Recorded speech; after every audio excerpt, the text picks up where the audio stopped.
glede na zadnje javnomnenjske raziskave, ki vam se po vrsti napovedujejo prepričljivo zmago, me zanima, ste pomirjeni zaradi teh raziskav, ste že 100% prepričani v svojo zmago? No, pomirjen nikakor nisem. Imamo še 5 dni volilne kampanje, potem so same volitve. Jaz vem, da so vse javnomnenjske raziskave približne, vse raziskave do zdaj sem tudi spremljal, ampak nikoli me niso vodile pri mojem delu. To je del informacij, ki jih treba imeti. Treba pa je seveda nadaljevati s kampanjo in opraviti vse, kar je še treba do konca tega tedna. In tega je še kar precej, tako da jaz gledam zdaj na te stvari, veliko delovno. Iskreno, če tako poveste, a ste že kdaj pomislili, kako bi izgledal vaš prvi predsedniški dan? Sem pomislil na to, ampak ni bil kaj posebno, rekel, vizualno ali pa medijsko zanimiv. Ja? Ne, ker bi bilo treba najprej pogledati, kar je. Ne? In to, veste, ni kaj posebno spektakularno.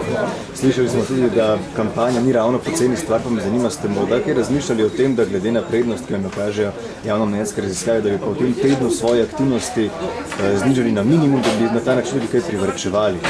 Ja, mi ne bomo delali nobenih dragih dejavnosti v tem tednu. Vse, kar je bilo, kar je nekaj stalo, smo že opravili, tako da v tem tednu ne čaka nekaj intervjujev, nekaj televizijskih in radijskih soočenj, dejavnosti, ki pravzaprav ne stanejo nič, tako da ta teden ne bo drag. Ampak vseeno boste pa še aktivni v tem zadnjem tednu? Ja, gotovo, saj že mediji zahtevajo, da sem aktiven, in tudi sicer bom aktiven. Ampak, kot veste, vse plakate, vse oglase, vse to, kar smo napravili, smo že napravili, in to smo delali v času, ko je bilo treba, glede na datume. Zdaj, Zmago Jelinčič je v prvem krogu prejel 20% glasov. Ti volivci bodo tudi v tem krogu nekoga volili, pa me zanima, boste vi veseli tudi podpore Jelinčičevih volivcev? Jelinčičevi volivci so zelo raznovrstni. Med njimi je veliko protestnih glasov, ljudi, ki so nezadovoljni s stanjem in so zato podprli Jelinčičev jezni in sočni jezik.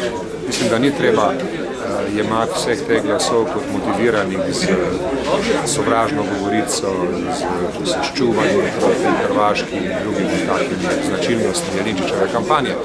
Ampak po mojem mnenju se bodo ljudje odločali razumno, ljudje se v končni fazi se odločajo razumno in jaz na to računam. Za vikend vam je zmanjkalo glasu, se to utegne zgoditi tudi v tem tednu, se kaj bojite tega? Boste zdržali?